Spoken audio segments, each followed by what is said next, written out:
he told me, he goes, hey, obviously we can continue to go down this path, and it's an option if you want to make this career your future, but don't be the guy that sells the boats, be the guy that buys the boats. Again, with the context that my dad and grandpa owned a marina. That was a motivating factor because he kept pushing it, and that kind of kept pushing me away from the nest. Maybe because he thought I would suck as a business partner. Who knows? But it's got me to the point now where I'm running a multi-location personal injury law firm practice, and we're growing like crazy.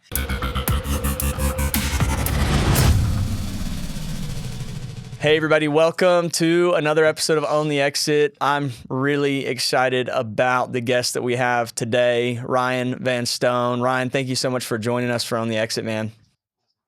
Hey, thanks for having me. Appreciate it. Appreciate it, Aaron. Appreciate it, Caleb. Yeah, man. Thanks for jumping on. Yeah, Ryan is a successful attorney. He's got a 3-office practice, continues to grow it in the personal injury law, but he comes from a really extensive entrepreneurial business owner background. Ryan, I want you to tell us a little bit about your family's history and a little bit about where you come from, what kind of businesses your family own and things like that. I don't know if I'd be that generous that it's extensive, but I will. It's not that. I don't even know if it's that interesting. I want to know more about this like memory training that you were telling me about before we started recording, but I come from a family where my grandpa started a marina in 1984, a small town in called Coldwater, Michigan. But the cool part is my dad ended up taking over that business. And, you know, a lot of the words I'll say in the next like 30 seconds are basically my dad's own thing, where he said, hey, to me early was like, when you're going to be an employee, keep your hands out of your pockets, find something to do. That was like his kind of saying. And then as I worked for him and I worked for my grandpa, the best part about it was really simple. He always wanted me to sit at the boardroom table every night, call our dinner table, but I saw what it was like to run a business. But to be honest, just felt like a normal upbringing. And then once I transitioned into being a lawyer, I ultimately was able to start my own law firm and utilize a lot of those business practices, and actually realizing that I had a lot more core knowledge that to me felt normal, natural, intrinsic, that I just picked up by being at the dinner table, by hanging and working with my grandpa, my dad, my grandma. And so it's really not until the past couple of years that I've really seen the light on the gifts that were given to me through my family.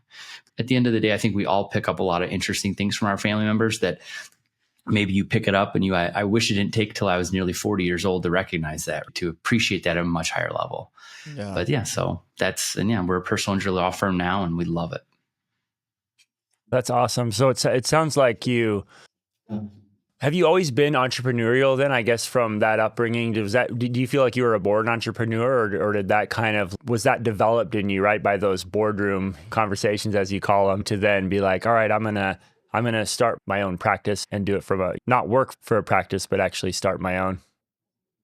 I would say no. And the reason I say this, because like I know a lot of people have that lemonade stand story. I mean, I had a lemonade stand, but I don't think I was like entrepreneurial as much as more just hustler, in the sense of I just wanted to be, I just wanted to work hard. And whether that was a great employee or whatever, that felt more natural to me. I wanted, or maybe since I was 11 or when I was, and so he told me, he goes, hey, obviously we can continue to go down this path, and it's an option if you want to make this career your future. But also I think don't be the guy that sells the boats, be the guy that buys the boats. Again, with the context that my dad and grandpa owned a marina. So that was a motivating factor because I didn't feel above it. I was very proud of the business my family was in, and I still am to this day. I'm obsessed with the idea of the marina, and I run my business on a lot of simple service center sales principles. But don't be the guy that buys the boats, be the guy, or don't be the guy that sells the boats, be the guy that buys them. Sure. And he kept pushing it, and that kind of kept pushing me away from the nest. Maybe because he thought I would suck as a business partner. Who knows? But ultimately it worked, and it got me here where I am now, which is not that I'm at the end of my journey, but it's got me to the point now where I'm running a multi-location personal injury law firm practice, and we're growing like crazy. At the forefront. I didn't know I was an entrepreneur, to be honest. I just thought I was just normal. And it wasn't until maybe 5 years ago when I was put in a situation where it was full-blown entrepreneur, where I had multiple businesses and a family and mouths to feed and everything, and where I was put in those situations where I was like, oh, wow, yeah, I'm definitely wired this way. And I'm actually 100% on the spectrum. of an entrepreneur. Oh, I thought you were saying something else. I was like, dang, dude, coming in hot. Yeah. Yeah. I think for me, the entrepreneur in me, I tell people I'm a born entrepreneur, but I think it came a little bit out of desire for more and then eventually necessity. Like my first crack at the entrepreneurial journey was when my grandpa got a settlement. He worked as a pipe welder and he contracted asbestosis and he got a small settlement. And it was the first time he was able to take my whole family on a vacation, aunts, uncles, cousins, everybody. We went to a big house in the Outer Banks of North Carolina. I'm from Western North Carolina originally. And Nice. he gave Nick all of us Saban's kids $100 to spend. And I was like, man, I'm rich.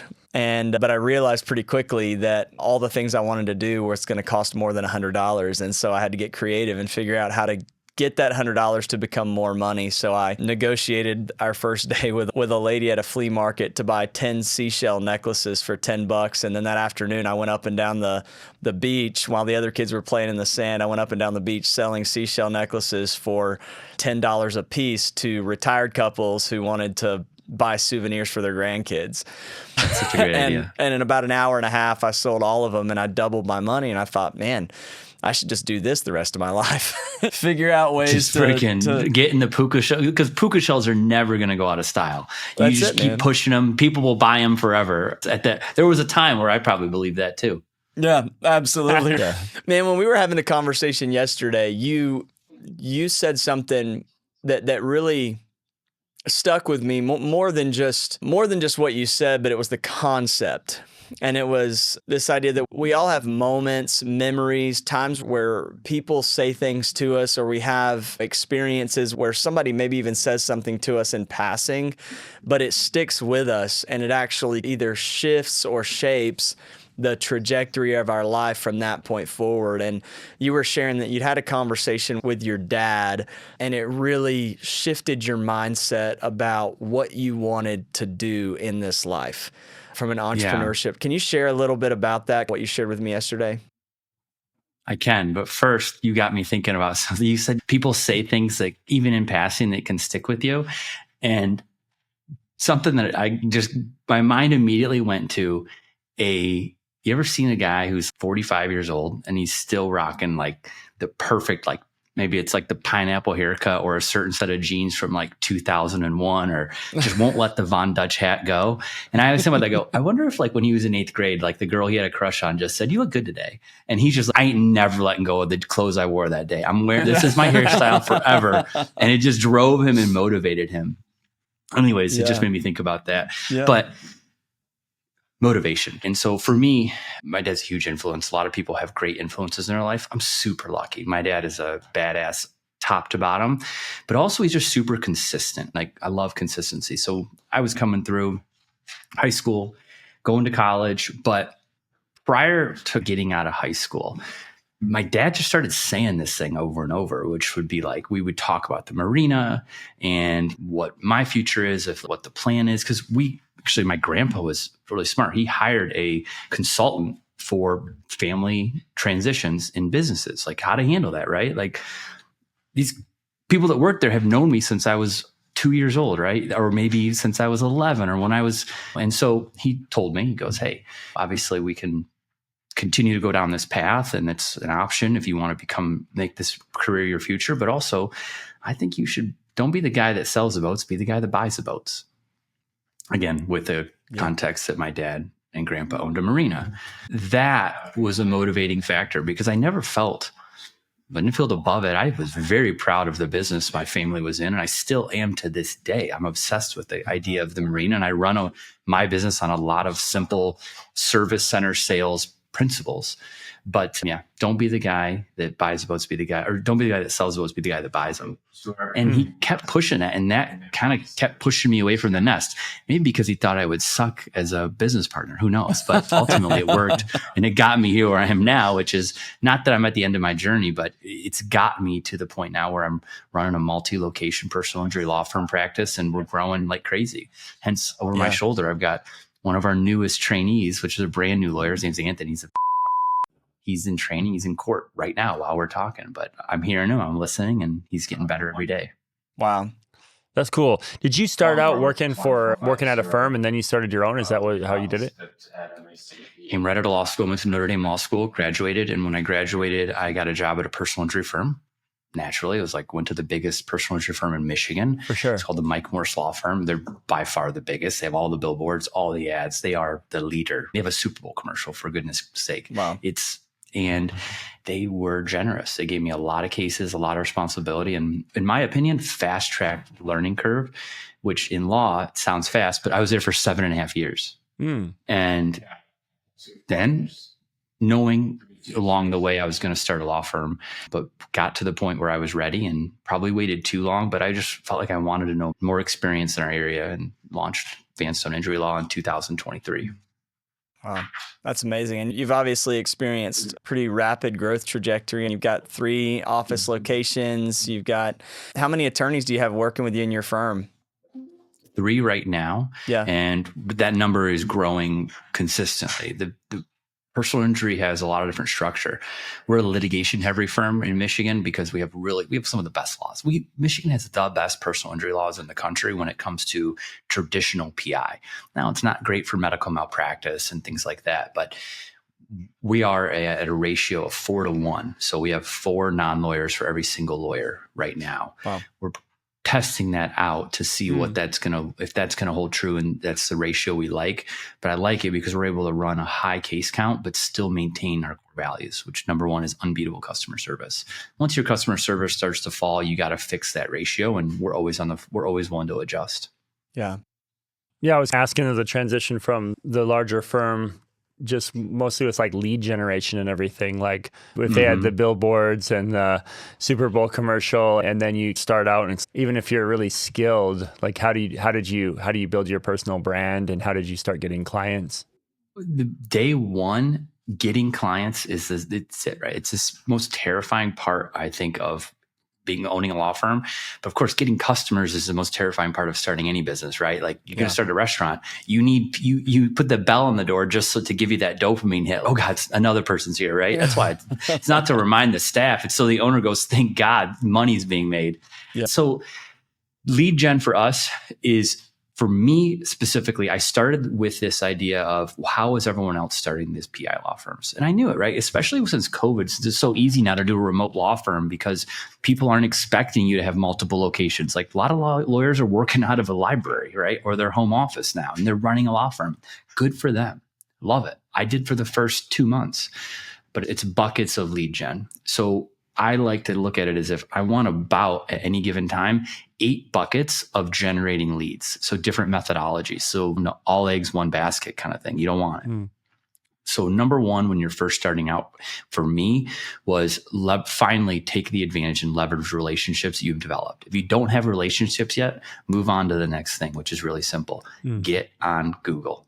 GOG, go right for it. If you're a brand new company, now this is something that I took from the HVAC industry. I have a buddy who scaled an HVAC company utilizing the EOS system, which is like entrepreneurial operating system. He basically, we were at a golf tournament and he was telling me about his lead gen, and I'm jealous of him. He's paying about $43 per lead. In the personal injury in the space, it's closer to $2,000 to $6,000 per lead, but a little bit different metrics. So he got me in contact with a Google kind of analytics guy. There's a lot of them. Here's the coolest part about being a brand new business, no matter what industry you're in. But if you're a direct to consumer business, this is the biggest secret. Google has a credit score. Just like you have a credit score for your personal wealth, finances, etc. If you're a brand new business, it's the best thing in the world because you don't have any dings on your credit. But the problem is Google isn't communicating to everyone what exactly it is that builds or harms your credit score. I know what it is. I called Google, got a service guy on the phone. I'm sure a lot of people know it, but we put it to the test. We started with a perfect credit score, and here's how we did it. Number 1, right away, you make sure you've got a website that has everything that perfectly matched to your Google business profile. Sounds basic, but like I'm talking about if you have a suite that you stay in, and if you put STE on your website, but in Google you put SUITE, that messes things up. It sounds so simple, but it's stupid. Here's the next one. Never miss a phone call. So Google basically dings your credit score if you miss phone calls. If you say you're like PI firms, generally we'll put we're open 24/7 so we don't miss a good lead, right? If they call you at 2 a.m. and you miss a phone call, you're giving Google's customer a poor experience. You give them a poor experience, your credit score goes down. It's harder to stay at the top. Wow. Secondly, if you're not missing any phone calls, when you do pick up the phone, are you giving Google customers a meaningful experience? It's really straightforward. Google tracks time on the phone. So if you're on the phone with people, right? Say you're calling to talk to a law firm, you're calling to talk to a pizza place because you're looking for a pizza. If you're calling to look for a pizza and your phone call is 45 seconds, you think you placed a pizza order? No, Google knows. You probably was not a very meaningful call to a pizza joint. You're dinged. For us, we found that it's actually about 10 minutes for a law firm. Could be 5 minutes in others more simple industries. But if my phone calls were below 10 minutes on average, I was noticing less lead gen day over day. So what does that mean? We got to train our staff. One, we have to hire outsourced 24/7 call staffing. Number two, we have got to train our staff to know that call time matters. So you call me and maybe you are looking for a pizza joint, wrong number. I don't want that 45-second call. I've got my people on Google going, what pizza place were you looking for? We're Googling it. We're keeping them on the phone. Maybe we're having a BS conversation, whatever it takes. By the way, if you get injured on the way to picking up your pizza, you can hit We're us your up. guys. Yeah, we're your guys. Hey, yeah, just in case. So I'm answering the question because this is so crazy. Wait till I tell you the back wow, end. it's fascinating. Here's the back end stat. It's a brand new company. By June of 2024, so it took me about a year and a half, by June of 2024, without spending the 7 figures that other law firms were spending to be at the top and have all the billboards, in Detroit, Troy, Ann Arbor, and West Bloomfield, and Pontiac, I was number one absolute top result on Google 66% of the time. Wow. And I wasn't spending, I was, full disclosure, by that time I was spending closer to 6 figures on ad spend. But in a market like mine for PI, that's pennies. Yeah. And it works. Now, I'll be honest, it worked a little too well. I had to turn advertising off for a few months while we staffed up because you just can't physically handle that call volume. That's incredible. They started to get it. Yeah. So Google credit score is everything. And so if you're a new business, I've been talking to some law firms about just saying, hey, just close up shop, walk away from your Google reviews, start over. Wow. Start over because you can get quicker to the top being brand new than being 15 years old, but not getting into the Google game until halfway in. You got too many negative credit score dings, too many missed calls. You know what I mean? Yeah. That's really interesting and applicable to other businesses, right? So I think, how could it not be? When you guys chat with other business owners, like what's their lead gen? What are real estate companies doing for lead gen? What are the ones that are killing it? Yeah, I think it's those multiple buckets, like you said. For us, it's everything from digital knowledge products to paid ads to referral systems that are set up where people can bring customers in to our own networks, website, the online presence. I think for within the type of real estate we're in, raising capital, so much of it's just referral and trust-based, where it's repeat investors, it's friends and family, it's growing that network that's trusted. I would think in your industry, somebody gets injured, you might just be like, the lifetime value of that client is really just that one case, right? They're probably not going to be getting hit by a car over and over again, hopefully. You'd be surprised. I'm sure there's those few, but for us, we want to have those repeat customers. And so doing a good job is probably one of our biggest ways to get more customers or investors, but it just takes time to do that. Time under tension. Absolutely. Something I've thought a lot about recently that presents a challenge. As entrepreneurs, we welcome challenges, right? Like that's what we're good at, is solving problems. We get paid to solve other people's problems, and we get paid even more if we're able to solve our own while solving other people's problems as well. And I've been thinking about this TTV metric, right? Time to value. And basically, it's like from the time someone engages with you to the time they actually receive the full benefit of what they're engaging with you for. So what is the total time? Their benefit. Their benefit. So they're Interesting. So they're coming to you to take a personal injury case, right? How can you condense the time to value where they get the benefit, they get the payout, they get the settlement, they get the whatever in the shortest, most condensed time frame? That is, when that happens, that's what creates a raving fan, right? If you're able to do it faster, right? Alex Hormozy talks about fast is better than free. If I told you can lose 20 pounds following this program, but it's going to take you 3 years of day in and day out, showing up, doing this, eating this, or you could just go have liposuction and lose the same amount of weight and go to sleep, you wake up thin and you're sore for 4 weeks. Like, which one's better? This one's free. This one's $25,000. A lot of times people are more, they would rather pay for fast than get something for free that takes a long time or that's slow. And so I've been thinking a lot about in our space, we're a little bit hindered in how we can deliver the actual end value on the product, right? Because it takes us 3 to 5 years to renovate or build or whatever this deal that they're investing in. So they're seeing an investment return 3 to 5 years from now, a significant investment return, and it's great. And so then it really comes down to something that you said earlier, Ryan, about stellar customer service and a white glove experience every step of the way, because that's how you're going to deliver that value in a condensed time frame. You're going to deliver value back to the customer by giving them a better experience than they've had anywhere else.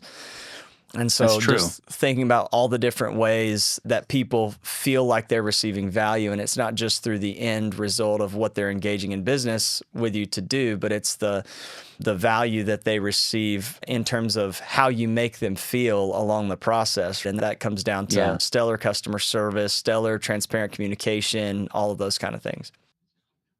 That's true. So do you think that, for example, because I haven't figured out an answer to this one yet, which is, I've tried to think about it, but how do I manage those, like you call it TTV, like how do I manage the expectations of here's what's standard, right? Because here's the standard time to value, here's the standard customer service experience.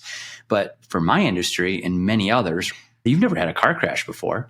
How do you know what a good lawyer is? How do you know, or you're a first-time home buyer, or you're a young entrepreneur who you want to start doing the Burr method and getting into real estate investing. Mm-hmm. How do you know what a good experience with an investment partner is or a business partner? There's no how do we set the standard without seeming cheesy or without maybe even knowing what the standard is? I don't know. But I think about it all the time for us. Yeah. How do I manage expectations of my client who has no prior experience? They're a first-time buyer. And probably a last time buyer.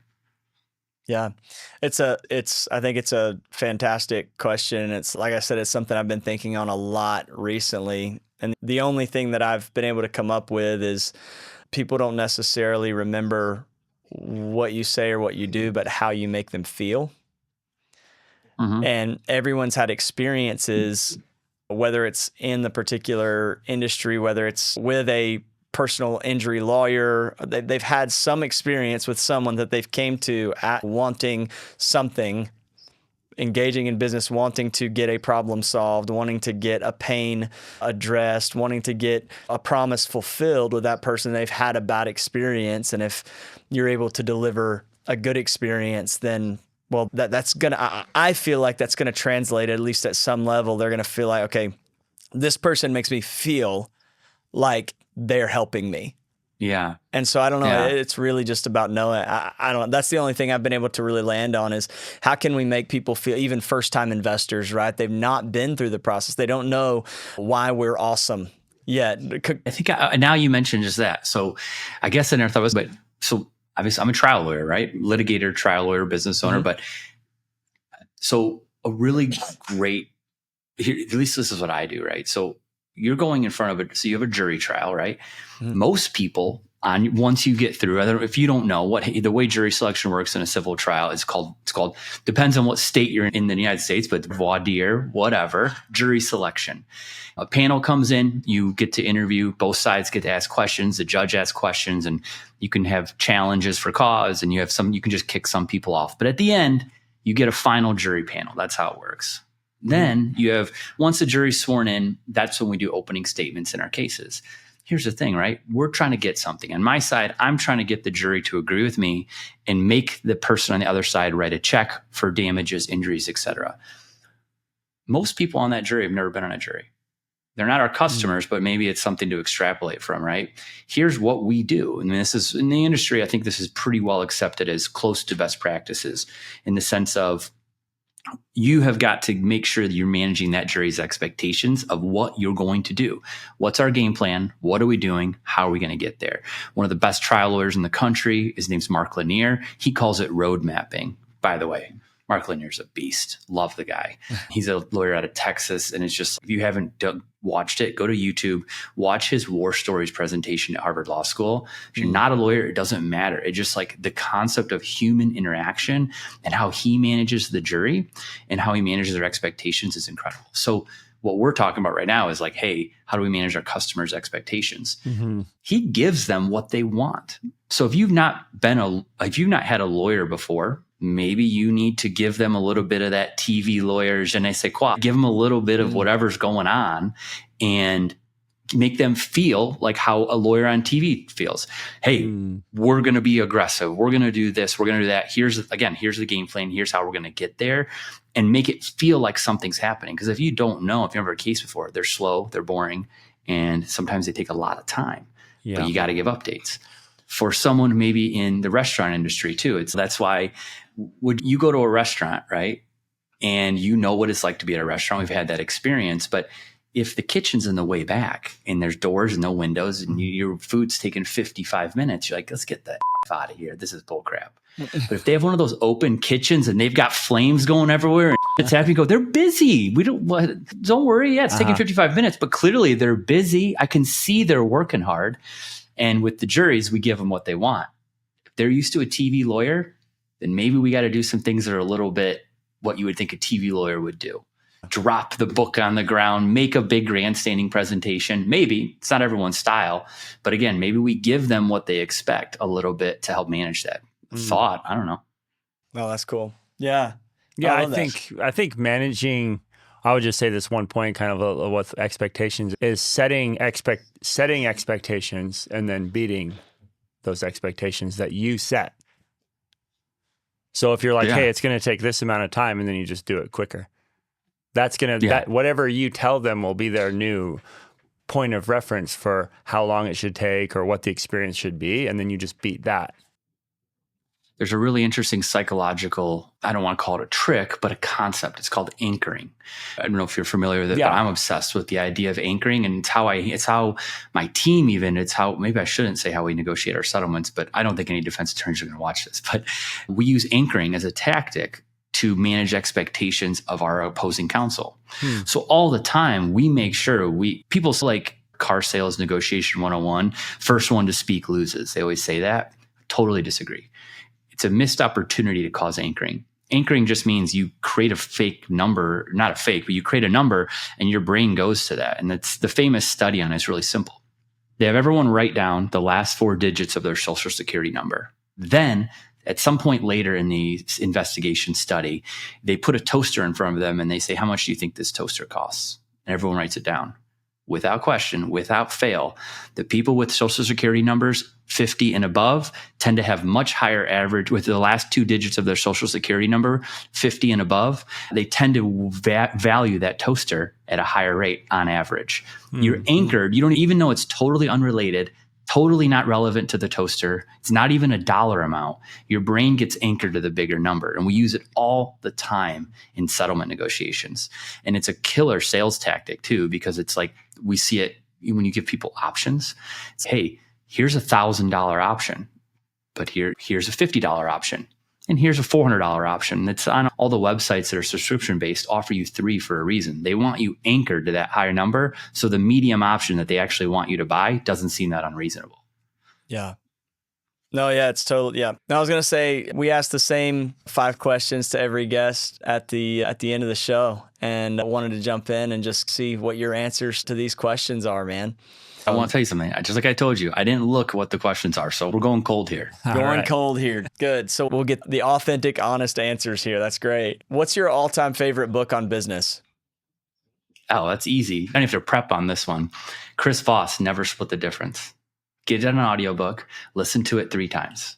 And I'm not, it will change the way you look at all human interaction, from whether you're a business owner, whether you are a entrepreneur, whether you're an employee right now who doesn't want to be an employee in the future, whether you're a student. Read it and live it. It's just perfect. It's perfect. And it fixes so many problems in communication that we have as consumers and business people, and as employees and as employers, I should say. So Never Split the Difference by Chris Voss, all day. Nice. Number 2, what percentage of your income is fully passive? Fully passive. I don't have to do anything? Yeah.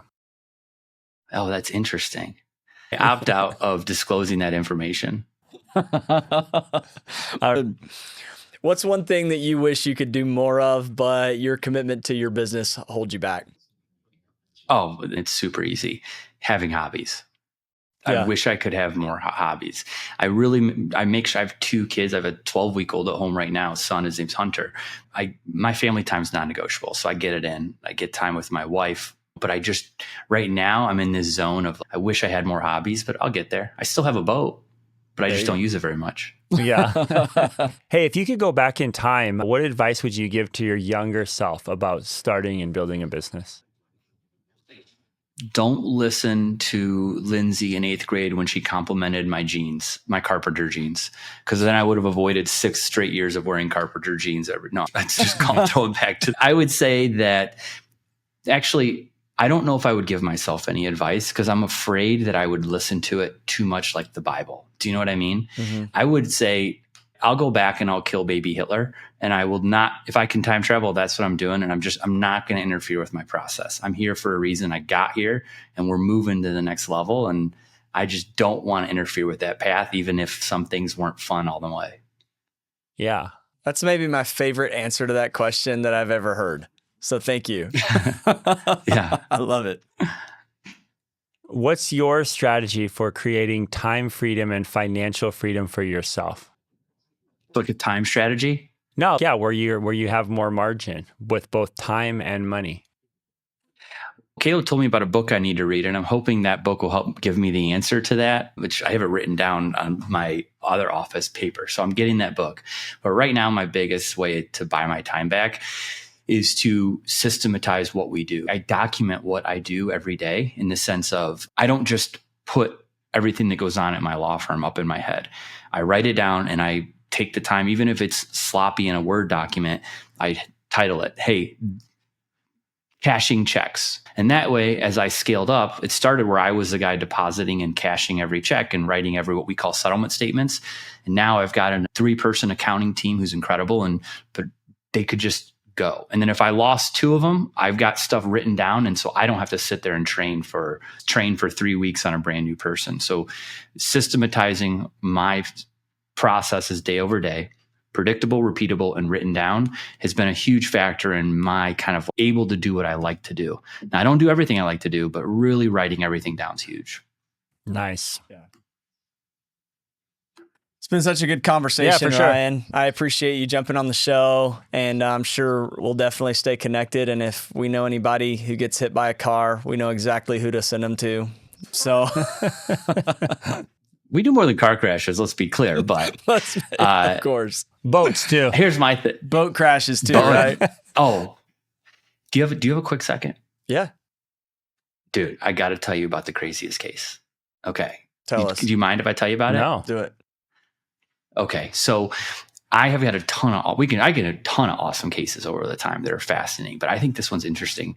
So I wanted to get into doing like watercraft personal injury law, right? It's not that common. People don't advertise for it. Again, so I picked up a case that involved, they're called personal watercrafts. I call them Sea-Doos because where I grew up, our marina, we sold Sea-Doos. So I just call them a Sea-Doo. Some people call them jet skis. So this case involves 2 Sea-Doos and they're playing around just like normal, except in this case, mom lets a 9-year-old girl get on a Sea-Doo with someone that mom's just casually a friend with. They're driving the Sea-Doo. Anyways, they're on it. The guy claims the little thumb trigger you pull gets stuck. So the girl tragically is going like 55 miles per hour, and they deadheaded and said they couldn't stop, hit a seawall. The personal watercraft basically explodes. It's fiberglass, right? Wow. They fly off, huge injuries, super sad, right? But here's the thing that's crazy about this case. It just seemed like a simple negligence case. Hey, the driver messed up. He was maybe had a couple drinks. Who knows? We couldn't establish that. So I can't get it done in pre-litigation. So I have to file a lawsuit. I'm in the lawsuit, and we finally start doing some discovery. This is crazy. It turns out that guy who was on that Sea-Doo driving it that day, he is an employee of the marina on that lake. He took the Sea-Doos from the marina. We're like, okay, they're disowning him, saying whatever. We have to depose everybody. We have to basically do like a cattle call day where every employee, past, present, future, we have to go to that marina and we have to take their deposition, ask them a bunch of questions. Anyways, turns out a case that, and this is why it's a crazy case, not supposed to have any money on this case. It's no one has any insurance coverage. We find this corporate entity to help pay for this poor girl's medical bills. And come to find out, they are doing some modifications to these personal watercrafts and not properly putting them together.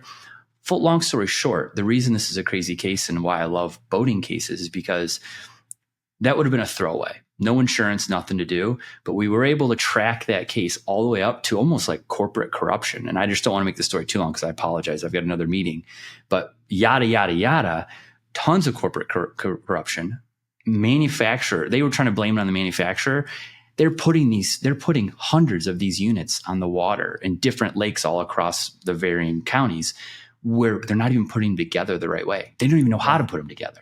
Wow. It's crazy. We went from just a kind of a basic, let's try it out, throwaway case to protecting a ton of people potentially who could be harmed in one way or the other. Now, I can't talk too many details about that case I don't want to divulge too much about it, but that's the facts. Very fascinating.